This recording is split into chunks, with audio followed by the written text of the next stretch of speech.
తెలంగాణలో బీసీలపై ప్రభుత్వం విపక్షాల మధ్య మాటల యుద్ధం నడుస్తున్న వేళ ఏపీ ప్రభుత్వం కూడా బీసీ జపాన్ అందుకుంటోంది. చంద్రబాబు మానస పథకం ఆదరణ పథకాన్ని మళ్లీ తీసుకురానుంది. ఆదరణ 3గా ఈ పథకం అమలు కానుంది. వెనుకబడ్డ తరగతులు కుల వృత్తులను ప్రోత్సహించేందుకు ఉద్దేశించిన ఆదరణ పథకాన్ని పునరుద్ధరించేందుకు ముఖ్యమంత్రి చంద్రబాబు పచ్చజెండా ఊపారు. అమలుకు ప్రణాళికను రూపొందించాలని అధికారులను ఆదేశించారు. ఆదరణ 3గా దీన్ని అమలు చేయనున్నారు.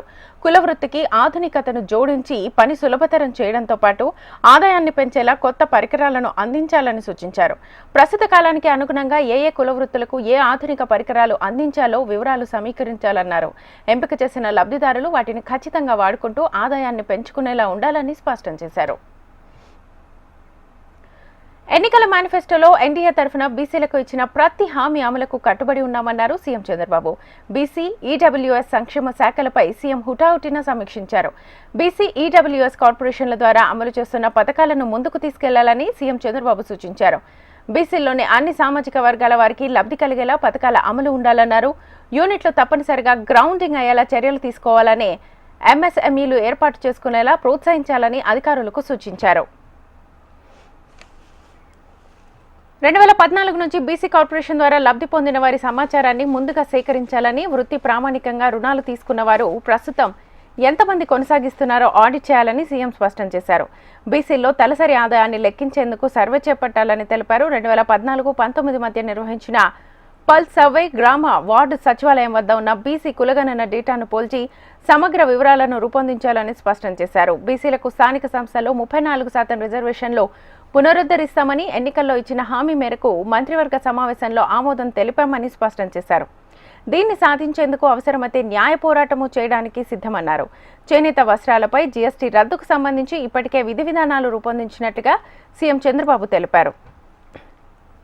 రజకులకు మేలు చేకూరేలా 2014-19 మధ్య నిర్మించిన దోబీ ఘాట్లకు మరమ్మతు చేయాలని సీఎం చంద్రబాబు ఆదేశించారు. అవసరమైన చోట కొత్తవి ఏర్పాటు చేయాలని సూచించారు. వచ్చే బడ్జెట్లో కేటాయించే నిధులతో బీసీ భవనాలను పూర్తి చేయాలని సీఎం అధికారులకు స్పష్టం చేశారు. బీసీ రక్షణ చట్టాన్ని సబ్ కమిటీ నివేదిక రాగానే అమల్లోకి తెస్తామని తెలిపారు. మార్చి నెలాఖరు నాటికి 18 కోట్లతో వసతి గృహాల్లోని బీసీ విద్యార్థులకు ట్రంక్ పెట్టెలు, గ్లాసులు, కిచెన్ పరికరాలు ఇవ్వాలని సూచించారు. అక్కడ 13.10 కోట్లతో చేపట్టిన మరమ్మతులను 6 వారాల్లో పూర్తి చేయాలన్నారు. పెండింగ్ లో ఉన్న 185.27 కోట్ల డైట్ ఛార్జీలకు గాను 110.52 కోట్లను తక్షణమే విడుదల చేయాలని తెలిపారు. 29 కోట్ల కాస్మెటిక్ బిల్లులను, విద్యుత్ సరఫరాకు సంబంధించిన బకాయిలను చెల్లించాలన్నారు.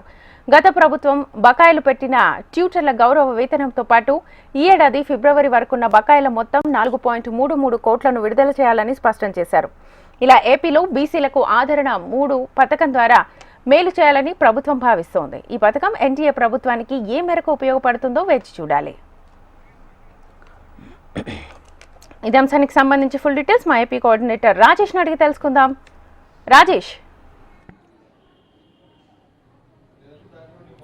శ్వేత, ఏపీ ప్రభుత్వం ఆదరణ పథకం ఏదైతే ఉందో గతంలో తెలుగుదేశం పార్టీ అధికారంలో ఉన్నప్పుడు కొనసాగించిన ఆదరణ పథకం గత ప్రభుత్వం తీసివేసింది. పూర్తిగా ఆదరణ పథకాన్ని మళ్ళీ పునరుద్ధరించే విధంగా ముఖ్యమంత్రి చంద్రబాబు నాయుడు అధికారులకు సూచించారు. ప్రధానంగా ఈ ఆదరణ పథకం పునరుద్ధరించడానికి ప్రధాన కారణం బీసీలలో పనిముట్లు ఏవైతే ఉన్నాయో, బీసీలు అనాదిగా వాడుకునే పనిముట్లకు సంబంధించిన పరికరాలను పంపిణీ సబ్సిడీల్లో బీసీలకు అందించే విధంగా ఈ ఆదరణ 3 పేరుతో మరలా ఈ పథకాన్ని రూపొందిస్తున్నారు. ఈ పథకం రూపొందించే ముందు ఎట్టి పరిస్థితుల్లో బీసీలు ఇప్పుడున్న పరిస్థితిలో ఏ రకాలైన పనిముట్లు ఉపయోగపడతాయి, అదేవిధంగా ఇప్పుడున్న పరిస్థితి సాంకేతిక పరిజ్ఞానానికి జోడించి మరికొంత ఆధునాత పరికరాలను కూడా బీసీలకు సబ్సిడీలో ఇవ్వాలనేసి ముఖ్యమంత్రి చంద్రబాబు నాయుడు అధికారులు సూచించారు. అందుకు సంబంధించి పూర్తి వివరాలను కూడా బీసీలలో ఎంతమంది ఈ పథకానికి అర్హులు అవుతారు, అదేవిధంగా ఎంతమందికి ఈ పథకంలో లబ్ధి చేకూరుతుందనే అంశాలను కూడా పూర్తి స్థాయిలో నివేదిక తీసుకోమనేసి అధికారులను సూచించారు. ప్రతిదీ కూడా బీసీలు ఏదైతే ఆదరణ 3 అని ఇప్పుడు రూపకల్పన చేయబోతున్నారో, తెలుగుదేశం పార్టీ ఏర్పడిన దగ్గర నుంచి కూడా కుల వృత్తులకి ప్రాధాన్యత ఇచ్చి కుల వృత్తుల్ని ముందుకు తీసుకెళ్లే దిశగా ఉన్న పరిస్థితులు, స్థానిక స్థితిగతులకు ఆధారంగా చేసుకొని వాటికి సంబంధించిన పరికరాలను కూడా బీసీ కుల వృత్తులకు ఇస్తారు. అయితే బీసీల్లో ఉన్న కుల వృత్తులు ఏవైతే ఉన్నాయో ఆసక్తిగా ఏవైతే పరికరాలు అందజేస్తే వారి కుల వృత్తులకు కొనసాగించే అవకాశం కనబడుతుందో అనే అంశాలను చూసుకొని వాటన్నిటి ఆ పరికరాలను ప్రభుత్వం ఇచ్చేందుకు శ్రీకారం చుట్టింది. అయితే అందుకు సంబంధించి పూర్తిగా బీసీలు ఈ ఇటీవల కాలంలో ఇప్పుడున్న పరిస్థితి అధునాదిత పరిస్థితుల్లో ఏ పథకాలకు ఏ పరికరాలను వాడుకుంటారనే అంశాలు పూర్తి నివేదికను ప్రభుత్వం అందించాలి. అందుకు సంబంధించి నిధులు కూడా కేటాయించేసి ఖచ్చితంగా ఎన్నికల మేనిఫెస్టోలో ఏదైతే హామీ ఇచ్చారో సూపర్ 6 పథకాలు అవే కాకుండా మరికొన్ని అదనపు పథకాలను కూడా ప్రజలకు దగ్గర చేయాలి. బీసీల భవిష్యత్తులో బీసీలని ఉన్నత శిఖరాలకు చేర్చే విధంగా దిశగా ఉండాలి. ఎక్కడా కూడా బీసీ కులాలకు ఇబ్బంది వాటిల్లకుండా ఒక పక్క తెలంగాణ ప్రభుత్వంలో చూసుకుంటే బీసీలకు అనేక సమస్యలు ఎదుర్కొంటున్నారు. వరుసగా పోరాటాలు జరుగుతున్న పరిస్థితి కనబడుతుంది. అందుకు భిన్నంగా అసలు ఇక్కడ బీసీల విషయంలో ఎవరు అడగక ముందే బీసీ కుల వృత్తులకు సంబంధించి పరికరాలు పంపిణీ ఆదరణ 3 పేరుతో పంపిణీకి సంబంధించి ముఖ్యమంత్రి చంద్రబాబు నాయుడు అధికారులకు ఆదేశించారు. ఇందుకు సంబంధించి నివేదిక కూడా అధికారులు పూర్తిగా తయారు చేసే ప్రక్రియలో ఉంది.